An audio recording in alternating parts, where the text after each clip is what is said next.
Hello दोस्तों, आप सभी का स्वागत है आपके यूट्यूब चैनल केडी क्लास में। और मैं हूं केडी पब्लिक स्कूल संचालक आर्य कुमार। और आज हम आपको बताएंगे त्रिभुज के बारे में कि त्रिभुज किसे कहते हैं, त्रिभुज के कितने कोण होते हैं, कितने भुजा होते हैं और कितने शीर्ष होते हैं।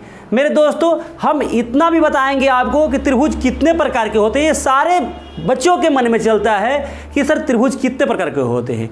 तो मेरे दोस्तों, हम त्रिभुज के बारे में बताएंगे कि त्रिभुज कितने प्रकार के होते हैं और सबकी परिभाषा भी बताएंगे। त्रिभुज के तीनों कोणों का योगफल कितना होता है, यानी कि आज इस क्लास में हम त्रिभुज के बारे में पूरी डाउट को क्लियर कर देंगे। चलिए देखते हैं त्रिभुज। सबसे पहले हम लोग देखेंगे मेरे दोस्तों कि त्रिभुज किसे कहते हैं। तो ये देख रहे हैं, तीन भुजाओं से बंद आकृति को क्या कहते हैं, त्रिभुज कहते हैं। क्या कहते हैं, त्रिभुज कहते हैं। तो त्रिभुज की परिभाषा जान ले हम लोग कि त्रिभुज किसे कहते हैं। तो मेरे दोस्तों, तीन भुजाओं से घिरे हुए क्षेत्र को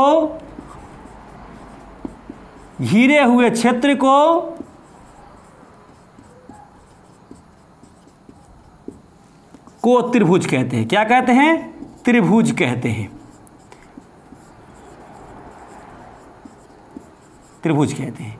अब आपके मन में ये परिभाषा याद रहना चाहिए, हर समय याद रहना चाहिए कि त्रिभुज किसे कहते हैं। तीन भुजाओं से घिरे हुए क्षेत्र को त्रिभुज कहते हैं। अब त्रिभुज में कितने कोण होते हैं, त्रिभुज में कोण कितने होते हैं, शीर्ष कितने होते हैं और भुजा कितने होते हैं। तो मेरे दोस्तों, आपको परिभाषा से ही पता चल गया होगा कि तीन भुजाओं से घिरे हुए क्षेत्र को, यानी त्रिभुज में तीन भुजाएं होती है। कौन कौन होता है, तो ए बी एक भुजा है, और BC एक भुजा है, ये वाला दिख रहे हैं आप, और एक AC भुजा है, दिख रहे हैं आप AC को। कोण की बात किया जाए तो तीन कोण है, कोण A है, कोण B है, कोण C है। यानी कोण A है, कोण B है, कोण C है। उसी तरह शीर्ष की बात किया जाए तो A शीर्ष है, B शीर्ष है, C शीर्ष है। यानी कि जब दो रेखाएं एक बिंदु पर आकर मिलती है तो वह शीर्ष बनता है। नहीं तो देख रहे हैं, ये शीर्ष है, A है, ये B है, ये C है। यानी कि A B रेखा B बिंदु पर मिली और C B रेखा B बिंदु पर मिली तो B एक शीर्ष बन गया। इसी तरह CB एक रेखा और AC एक रेखा C बिंदु पर मिली तो C एक शीर्ष बन गया। तो अब आप जान गए होंगे त्रिभुज में कितने शीर्ष होते हैं, तीन शीर्ष होते हैं, तीन भुजाएं होती है और तीन कोण होते हैं। अब फाइनली हम लोग जानेंगे त्रिभुज के तीनों कोणों का योग कितना होता है। तो त्रिभुज के तीनों कोणों का योग होता है मेरे दोस्तों, तीनों कोणों का योग होता है, योग मतलब होता है मेरे दोस्तों जोड़। योग होता है 180 डिग्री, या आप कह सकते हैं दो समकोण। क्या कह सकते हैं, दो समकोण। ठीक है, चलिए हम लोग अब जानेंगे त्रिभुज कितने प्रकार के होते हैं। तो त्रिभुज मुख्यतः 6 प्रकार के होते हैं। त्रिभुज कितने प्रकार के होते हैं, त्रिभुज 6 प्रकार के होते हैं।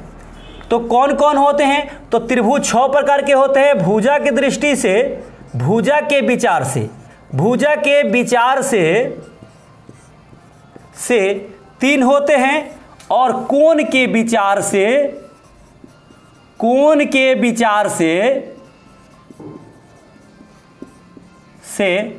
3 होते हैं। अब कौन कौन होता है, तो एक में होता है समबाहु त्रिभुज।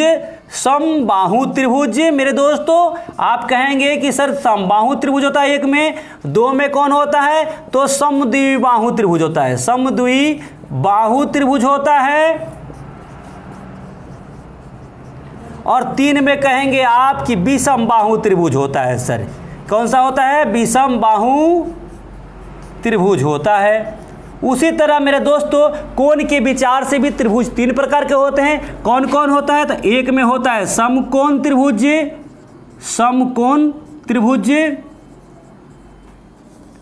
2 में होता है अधिकोण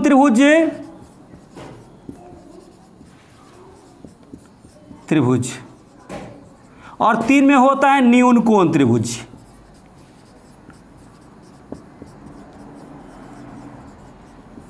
न्यून कोण त्रिभुज। तो मेरे दोस्तों, आपने क्या जाना कि त्रिभुज किसे कहते हैं। तीन भुजाओं से घिरे हुए क्षेत्र को त्रिभुज कहते हैं। त्रिभुज में कितने कोण होते हैं, तो त्रिभुज में 3 कोण होते हैं। शीर्ष कितने होते हैं, तो 3 शीर्ष होते हैं। भुजा कितने होते हैं, तो 3 होते हैं। त्रिभुज के तीनों कोणों का योगफल कितना होता है, तो आप कहेंगे 180 डिग्री या 2 समकोण होता है। फिर आपके पास विचार आएगा कि सर त्रिभुज कितने प्रकार के होते हैं? त्रिभुज 6 प्रकार के होते हैं। भुजा के दृष्टि से 3 होते हैं और कोण के विचार से 3 होते हैं। भुजा के दृष्टि से 3 त्रिभुज होते हैं, समबाहु त्रिभुज, विषम बाहु त्रिभुज और समद्विबाहु त्रिभुज। जबकि कोण के विचार से 3 त्रिभुज होते हैं, समकोण त्रिभुज, अधिक कोण त्रिभुज और न्यून कोण त्रिभुज। अब हम लोग जानेंगे मेरे दोस्तों कि त्रिभुज कब बन सकते हैं, कब नहीं बन सकते हैं। यानी त्रिभुज की तीनों भुजाएं दिया हुआ हो तो कब कहेंगे कि त्रिभुज बनना संभव है और कब कहेंगे बनना संभव नहीं है।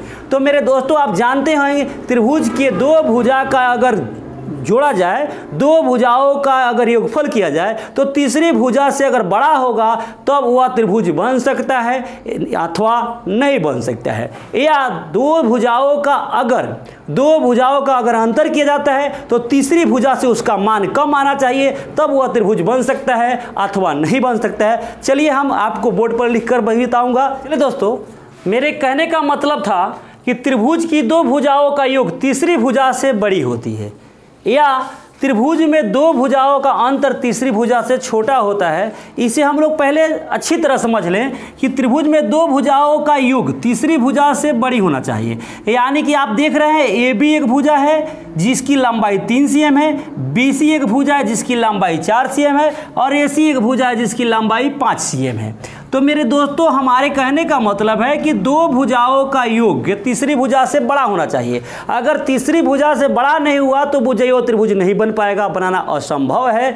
यानी कि देख रहे हैं 4 और 3, 4 cm और 3 cm को हमने जोड़ा तो कितना हो गया? 7 cm हो गया, यानी इससे बड़ा हो गया, तीसरी भुजा से बड़ा हो गया। आप किधरों से जोड़कर देखिए, 5 cm और 3 cm 8 cm हो जाएगा, 4 cm से बड़ा हो जाएगा, 4 cm और 5 cm 9 cm हो जाएगा, 3 cm से बड़ा हो जाएगा। आप देख रहे हैं, समझ रहे हैं कि किधरों से 2 भुजा को जोड़ने पर तीसरा भुजा से बड़ा हो जा रहा है, यही चीज बता रहा है। दूसरा बताया त्रिभुज में 2 भुजाओं का अंतर तीसरी भुजा से छोटा होता है। यानी किसी भी 2 भुजा का अंतर कीजिएगा तो तीसरा भुजा से छोटा होगा। जैसे 5 में से 3 को निकालिएगा 2, यानी 4 से बड़ा छोटा हो गया। देख रहे हैं कि नहीं हो रहा है? फिर 5 में से 4 को निकालिएगा तो 3 से छोटा हो गया। 5 में से 4 cm को निकालिएगा तो 1 cm होगा, 1 cm 3 cm से छोटा है। आप तो समझ रहे हैं। फिर देखिए 4 cm में से 3 cm को घटाइएगा तो 1 cm आएगा, यानी 5 cm से छोटा है। तो आपको मैंने बताया कि त्रिभुज में 2 भुजाओं का अगर योगफल किया जाए तो तीसरी भुजा योगफल यानी जोड़ा जाए तो तीसरी भुजा से बड़ा हो जाएगा। दूसरा हमने बताया, दूसरा पॉइंट बताए हैं कि जब त्रिभुज की 2 भुजा का अगर अंतर किया जाए तो तीसरी भुजा से वह क्या होगा? छोटा होगा, तब जाकर वह त्रिभुज बन पाएगा, वरना त्रिभुज नहीं बन पाएगा। अब हम लोग जानेंगे, इसे आप स्किन कर सकते हैं और हम आपको बताएंगे अब कि त्रिभुज के सभी त्रिभुज की परिभाषाएं बताएंगे कि समबाहु त्रिभुज किसे कहते हैं, विषम बाहु त्रिभुज किसे कहते हैं, नहीं, और समद्विबाहु त्रिभुज किसे कहते हैं। तो चले हम लोग जाने कि सबसे पहले समबाहु त्रिभुज के बारे में जान ले। समबाहु त्रिभुज के बारे में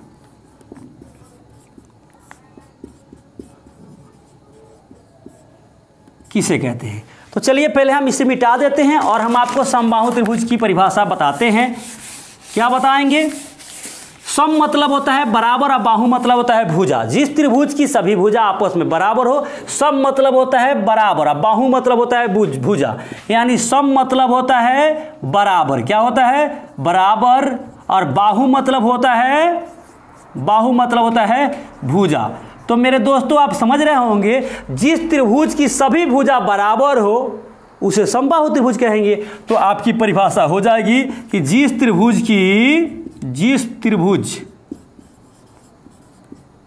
की सभी भुजा बराबर हो उसे समबाहु त्रिभुज कहते हैं। क्या कहते हैं? समबाहु त्रिभुज कहते हैं, कहते हैं। देख रहे हैं आप इस फिगर को, देखिए आप इस फिगर से हम आपको समझाने की कोशिश करते हैं कि यह एक समबाहु त्रिभुज है, ए है, बी है, सी है। इसकी भी लंबाई 3 cm है, इसकी भी लंबाई 3 cm है, इसकी भी लंबाई 3 cm है। आप देख रहे हैं यह समबाहु त्रिभुज है कि जिसकी सभी भुजा आपस में बराबर है। ये भी 3 cm है तो BC भी 3 cm है, अर्थात AC भी 3 cm है। और समबाहु त्रिभुज का प्रत्येक कोण, समबाहु त्रिभुज का मेरे दोस्तों, समबाहु त्रिभुज का प्रत्येक कोण 60 डिग्री का होता है। कितना डिग्री का होता है? 60 डिग्री का होता है। समबाहु त्रिभुज का प्रत्येक कोण कितना डिग्री का होता है? 60 डिग्री का होता है। और भुजा भी बराबर होते हैं, भुजा, सभी भुजा, यानी कि सभी भुजा बराबर होते हैं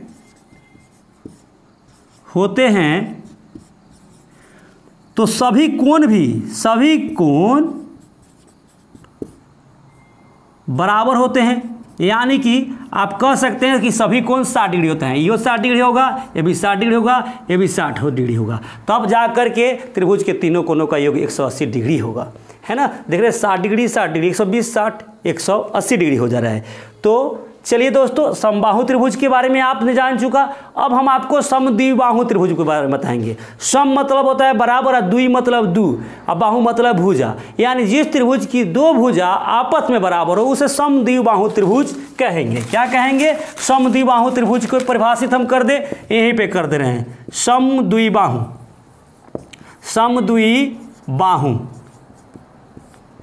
त्रिभुज के बारे में हम लोग जान लें तो आपका परिभाषा हो जाएगा, जिस त्रिभुज की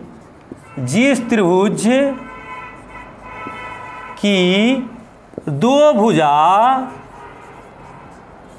आपस में बराबर हो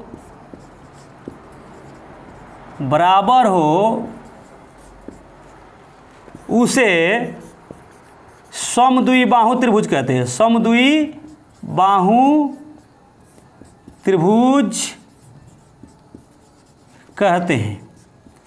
इसके आधार पर का बना कोण बराबर होता है।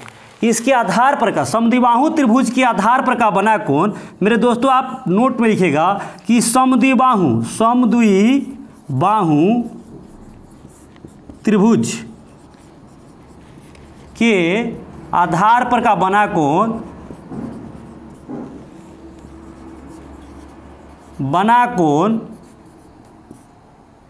समान होता है।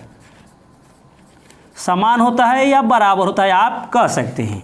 यानी कि समद्विबाहु त्रिभुज के आधार पर का दो कोण होता है और दोनों कोण क्या होता है? आपस में बराबर होता है। चलिए मेरे दोस्तों, हम आपको नेक्स्ट वीडियो में विषम बाहु त्रिभुज, समकोण, अधिकोण, न्यून कोण त्रिभुज, इस सभी त्रिभुजों के बारे में बताएंगे और इनके कुछ मुख्य कारणों को बताएंगे